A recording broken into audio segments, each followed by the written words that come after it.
So we get back to Texas. We're living with my grandmother, and it was so good to be back home.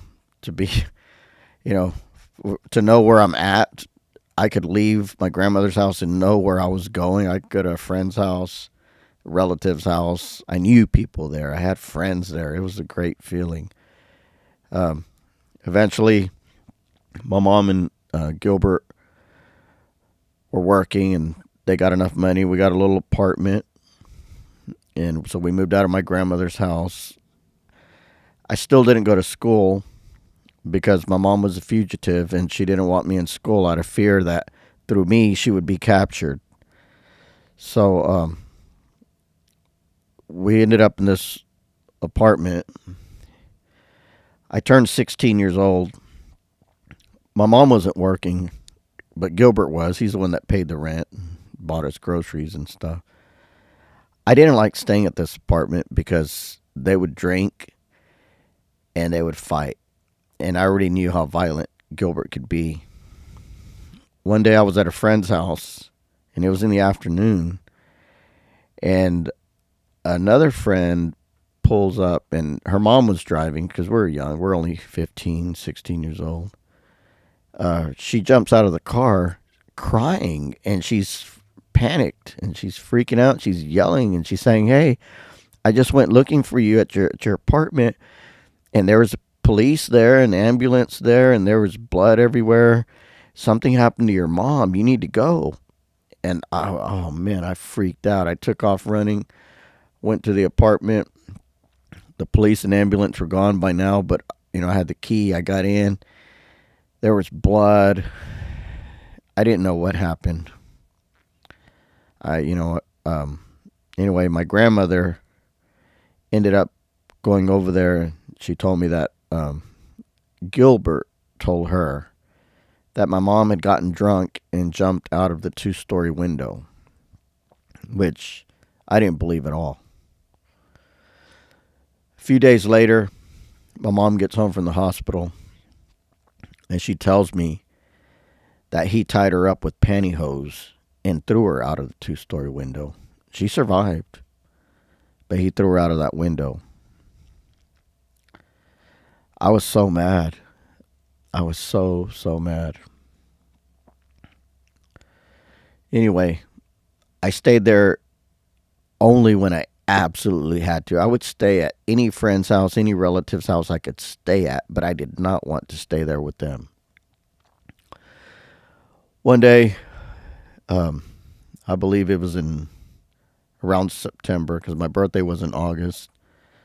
My mom came home real drunk one morning. She'd been out all night, and she pulled something out of her purse, and she says, "Happy birthday, son. I'm so sorry I couldn't give you anything for your birthday, but I got you this." And she hands me a loaded 357 Magnum. And I asked her, "Where did you get this?" And she said that she was walking down the street, and some man, they were having a party or something, and some man yelled at her and told her, "Hey, you want to come party with us?" So my mom went. And she said when she sat down on the couch, she felt a lump under the couch cushion. And she reached under there, and it was that gun. So she put it in her purse and left. And then she came home and gave it to me for my birthday. It had 6 chrome hollow point bullets. These bullets were chrome all the way. There was no copper looking lead in the front. There were just solid chrome hollow points. Something you kill a werewolf with, or a vampire or whatever. I was like excited. Wow, this is the coolest thing I've ever owned in my life, right?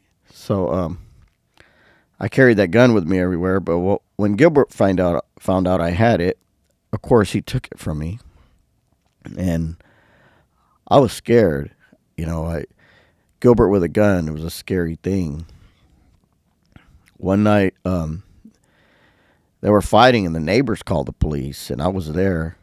And I remember the police coming to the door, and Gilbert grabbed me and took me out the back door, and he had the gun. And he told me that I better not say a word. And I just knew that if the police came out after him, he was going to either hold me hostage or he was going to shoot me. But luckily, my mom told the police that she was home alone and they must have got the wrong apartment. So we went back inside and everything was all right. Sometime after that, I looked around when Gilbert was at work and I found the gun and I left. And I didn't go back. I didn't go back to that apartment. I didn't want to be there with him. Like I said, I only stayed there whenever I didn't have anywhere else to stay at all. Well, that happened. So this night, I'm there. I had a bed that was in the dining room. I laid in that bed. All I had was a white sheet. I put the pillow over the gun, or the gun under the pillow. And I closed my eyes and I just said to God, please just let me go to sleep and wake up in the morning so I can leave. That's all I wanted to do. I closed my eyes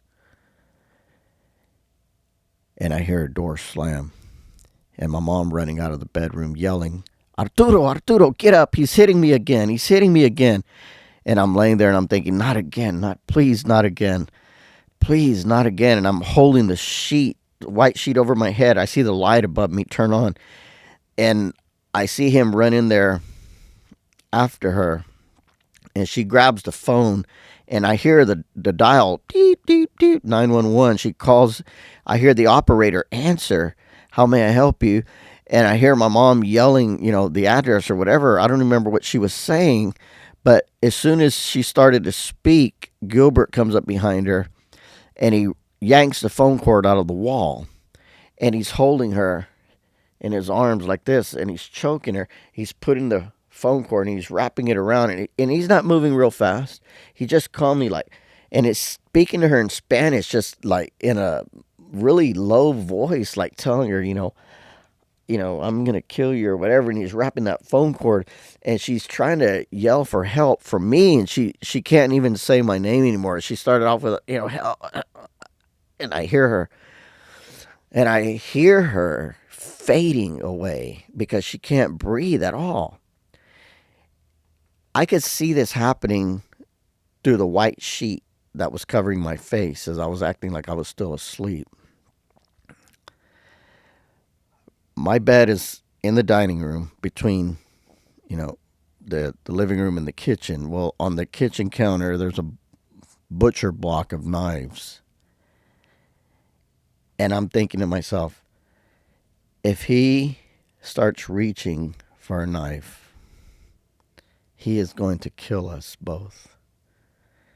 And sure enough, as he's wrapping that phone cord around her neck and he's squeezing it and he finally gets it, she can't breathe. She can't say anything. I see him reach and he starts to reach for the knife. At that very moment, I snapped and I jumped up and I grabbed the gun from under my pillow and I just turned around and I pointed it at him one time and pulled the trigger immediately. My mom was right here. Her head was right here to his head. I pulled that trigger and I shot him in the neck over here, about 3 feet away with a .357 Magnum hollow point. I just heard a loud explosion that filled that little apartment living room and dining room. It was so loud. I saw his knees just buckle. He didn't fly back like in a movie. His knees just buckled and he just fell backwards right in the doorway of the kitchen in the dining room. My mom pulls the phone cord off her neck and I see her mouth moving. I can't hear what she's saying because all I hear is a loud ringing in my ear. And she's yelling something at him. I jump down to grab my shoes to put them on because I'm leaving. I'm scared to death. And then as my hearing's coming back, I hear her yelling, and she's saying to him, "Look what you made my son do. Look what you made him do." Now I'm starting to hear his breathing as he's on the floor, and I hear this loud gasping for air sound, bubbling, gurgling type sound coming from him. At this point, I don't know where I shot him. I just see him on the ground. His eyeballs are moving super fast. He had really green eyes. They're moving super fast. He's looking around trying to figure out what's going on. I see blood starting to develop a puddle all around him. I have to step over him to make it to the back door to get out of there. I put on my shoes. I yell at my mom, "I'm leaving, I'm leaving." I grab the gun, and as I go to step over him, we're making eye contact. As I'm walking towards him, we're making eye contact, and I'm thinking, man, is he going to try to grab me? All these thoughts are going through my head. And as I step over him, I pointed the gun right at his head, and we looked at each other eye to eye, and I told him, "Don't even fucking think about it." And he didn't try to do anything. I passed him. I almost slipped in the blood. I ran down the stairs into the dark alley behind our apartment. And as I ran down that alley for maybe 5 seconds, the alley teed off. It's super dark. There's no light in this alley. It tees off, right? I'm running, and all of a sudden, this man jumps out in front of me, and he stops me, and he's doing this, and he's saying, "Hey, what time it is?" And I see him looking around like this, and I'm thinking, are you freaking kidding me? This dude is going to try to mug me or whatever he's going to try to do to me right now after I just shot somebody right there, and I'm going to have to shoot him too. This is not going to look good on me.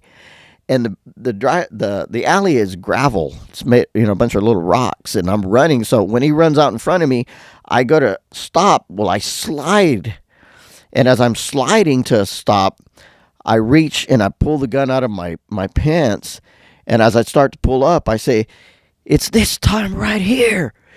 And that man's eyes got so big. All I saw was the whites of his eyes. And he just said, "Whoa, whoa, man, whoa." And he takes off running back where he came from.